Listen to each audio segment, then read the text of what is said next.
Olá, minha turma querida, 19FC05. Oh, mais um dia aqui com vocês, compartilhando conhecimento.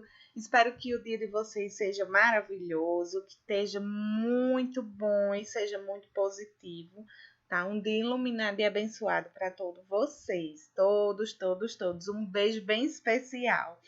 Vamos acompanhar aí hoje o capítulo 6, na página 31, um assunto que vai ser bastante interessante para que vocês compreendam a profissão de vocês, que é a relação interpessoal.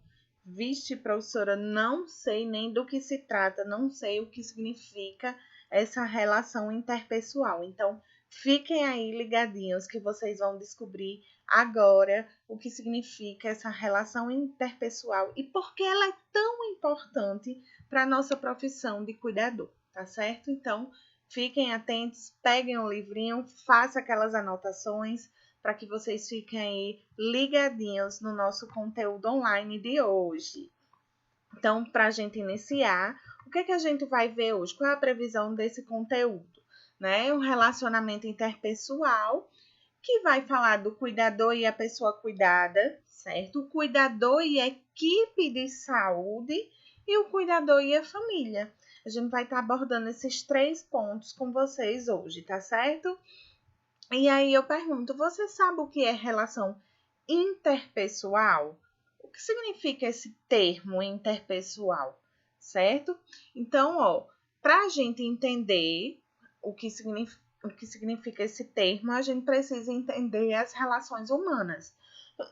Desculpa. Então, para saber lidar com pessoas, precisamos entender que existem as relações. E aí a gente vai conseguir compreender melhor o que significa isso. Quando a gente fala interpessoal, significa relação entre pessoas, certo? Intrapessoal, a gente está falando intra é dentro, ou seja, a relação com você mesmo. Então, quando eu tenho uma relação intrapessoal, significa uma relação comigo. Quando eu falo inter, eu estou falando entre pessoas, tá certo? Então, já aprenderam. Quando a gente fala relações interpessoais, entre pessoas, intrapessoal, com você mesmo, tá? Então, é interessante isso, gente, porque quando a gente fala de intra e inter, para a gente ter uma relação boa com outras pessoas, primeiramente a gente precisa ter uma relação excelente com nós, né? Comigo mesmo, com o meu eu interno, tá? Então, isso é muito importante. Pontos que podem prejudicar o relacionamento interpessoal. Vamos analisar aí o que pode estar prejudicando quando a gente tem essa relação entre pessoas. O que pode ser avaliado, o que a gente tem que ter cuidado para que isso não aconteça. Não ouvir o outro. Gente, quando a gente fala de pessoas, é muito importante esse ponto, saber ouvir, tá certo? Porque às vezes a gente não tem esse autocontrole e acaba não deixando a outra pessoa falar. E isso é importante, ainda mais você que é profissional. Você tem que ter esse dom de saber ouvir, tá? Interromper o outro quando fala, deixa a outra pessoa falar tudo o que ela tem para falar, mesmo que você veja que não faz o menor sentido, mesmo que você veja que não concorda com tudo aquilo, mas a pessoa ela tem o direito de colocar para fora o que ela quer falar e você tem o dever de respeitar aquele momento da fala dela, até porque aí é um momento de empatia. A gente jamais quer que alguém interrompa a nossa fala, porque é muito frustrante isso. A gente quer dizer uma coisa e a outra pessoa vem e corta, né? Muito ruim. Falar em tom agressivo, então assim, cuidado. Vocês precisam manter a ética, vocês estão inseridos dentro de um contexto de trabalho, é a profissão de vocês. Então, assim, em algum momento vocês me viram dentro de sala de aula, falando de tom agressivo, desrespeitando algum aluno? Não. Então, por que vocês, que também são profissionais, teriam esse direito de estar falando com a outra pessoa de forma agressiva? Jamais, né? impor suas ideias sem se preocupar com a ideia do outro. Às vezes a gente tem uma convicção tão grande de que estamos certos, que a gente não admite que o outro venha com sua opinião. Porém, muito cuidado, muita cautela. Por quê? Porque todo mundo tem um direito de se posicionar. Todo mundo tem um direito de ter uma opinião. E a gente sabe que nem todo mundo vai concordar com nossa opinião e nem você vai concordar com tudo que os outros vão falar. Então, é importante haver um respeito nisso. Olha, eu achei importante. É só a forma de conversar que a gente sabe lidar com essas situações. Por exemplo, olha, eu achei muito interessante a sua colocação, a sua ideia, mas será que não seria melhor a gente agir dessa forma? Porque eu vejo que tem um ponto disso, aí vai falando os pontos positivos, vai argumentando. Talvez aquela pessoa consiga enxergar que você tem uma ideia melhor, tá certo? Ou vice-versa, talvez aquela pessoa, se ela argumentar bem, ela consiga lhe convencer que a opinião dela é melhor. É só questão de conversa e de jeito, tá? Não compreender as outras pessoas. Isso a gente tem que ter cuidado, porque a gente está trabalhando com pessoas, né? E a gente tem que ter esse cuidado de saber respeitar, como eu acabei de dizer. Tenham muito cuidado em relação a isso.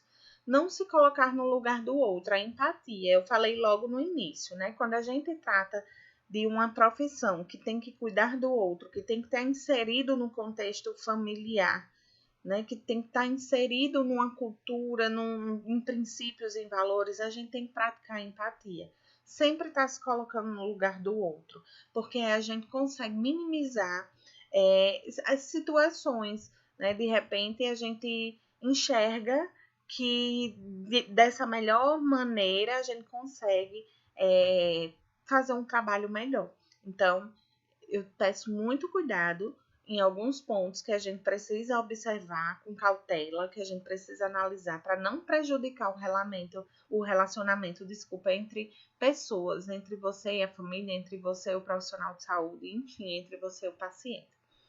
E aí, para que isso aconteça, é extremamente importante a gente criar uma confiança, evitar conflitos, ter amor, ter compaixão pelo outro, né? E estar aberto para diálogo. Isso é muito importante, muito mesmo. Então, quando você adquire essa confiança, quando você promove a confiança e que você está aberto ao diálogo, não tem erro, certo? Então, seja neutro, evite conflitos, tenha compaixão pelo outro, tenha amor, que você vai conduzir essa relação interpessoal da melhor maneira possível. O cuidador e a pessoa cuidada, eita, muito importante. Ganhar confiança, isso é o principal desafio. Não é porque não tem como a gente trabalhar se a pessoa não confia em você, não confia no seu trabalho. Então, vocês vão, de imediato, lutar por isso, por ganhar essa confiança. Paciência e calma, né? Calma, gente, paciência. É um trabalho que exige muito essas duas coisas. Nem todo mundo tem a mesma sabedoria, nem todo mundo tem o mesmo humor, nem todo mundo tem os mesmos princípios e valores que vocês. Então, realmente, tem patologias que vão exigir muito de vocês. Por quê? Porque tem patologias que o paciente fica muito agressivo, que o paciente não vai ter a consciência, vai perder a memória e que vai bater de frente com você, dizendo que já comeu e que você vai dizer que, ou você vai dizer que já comeu, ele vai dizer que não e vai dedurar você para a família. E aí é paciência, é calma, explicar, olha, ele já comeu realmente, eu montei toda a rotina dele, de alimentação, de tudo, porém ele tem uma patologia, uma doença que faz com que ele esqueça. E aí ele fica nessa coisa de achar que não comeu, mas eu quero passar para vocês, família, que ele já comeu. E aí saber lidar com o paciente e não bater de frente, olha, você já comeu, não pode comer mais. Não, né? Vamos aqui, vamos então tomar um banho para a gente poder comer de novo, para a gente poder comer. E aí nesse banho, ele acaba esquecendo que tem que se alimentar. porque ele já comeu. Então, saber lidar, chama a atenção dele para outra coisa, que ele vai acabar esquecendo daquela coisa que não comeu. Não, não consigo, não sei, não posso, não vou. Então, vocês têm que ter autoconfiança, certo? Dizer que não consegue, não sabe, não pode, não vai, são frases muito pesadas e que não deve mesmo utilizar no ambiente de trabalho e na vida de vocês. Vocês podem, vocês conseguem, certo? E vocês vão sim, porque é o trabalho, claro, vai depender de cada situação, né? É tratar de acordo com a idade, então eu digo assim que tem que ter muito cuidado para não perder a autonomia, não deixar que o paciente perca a autonomia que ele tem. Por exemplo, se for uma criança que é autista, eu vejo muitas mães tendo dificuldade de aplicar uma rotina para essas crianças que têm autismo. Meu filho não consegue tomar banho só, ele já tem 10 anos. Porque se eu deixar ele tomando banho só, ele não vai conseguir fazer o passo a passo, lavar o cabelo, ele não faz. Eu preciso estar lá no pé dele dizendo o que é que ele tem que fazer. Por que não criarmos uma estratégia? Coloca um desenho lá perto do banheiro, lá no banheiro, em alguma parede, com um passo a passo, liga o chuveiro, depois vai jogar água, depois vai... Cria, tenta criar ideias. Agora, não deixa com que esse paciente perca a autonomia dele. Por quê? Senão ele vai crescer, gente, sem ter essa autonomia, sem ter essa questão de eu consigo, eu posso, eu vou fazer só. Sempre vai ter uma pessoa dependente, do mesmo jeito é um idoso. O idoso, vamos supor que ele tem condições de ir andando e pegar a medicação dele e saber qual é a medicação que está tomando. Por que eu tenho que levar a medicação até ele e dizer tudo que ele está tomando? Isso é um exercício de memória, é um exercício mesmo, motor, para ele poder se desenvolver. A gente não pode tirar essa autonomia de jeito nenhum. Nunca discuta com a equipe ou alguém da família na frente do paciente, senão vocês vão perder. Na verdade, não é para discutir em lugar nenhum, né? A conversa, o diálogo, ele é muito importante. Mas se tiver um conflito, que eu espero que não tenha, que não seja na frente do paciente para não perder essa confiança e ele não querer mais o seu trabalho. Então, tenha muito cuidado com isso, porque a gente pode estar colocando abaixo nossa oportunidade de emprego, tá? O cuidador e equipe de saúde. É importante, gente, estabelecer uma rotina. Vocês vão estabelecer, vão aprender isso comigo na prática. Estabelecer uma rotina é muito importante para desenvolver o trabalho e para se comunicar com o restante da equipe de saúde.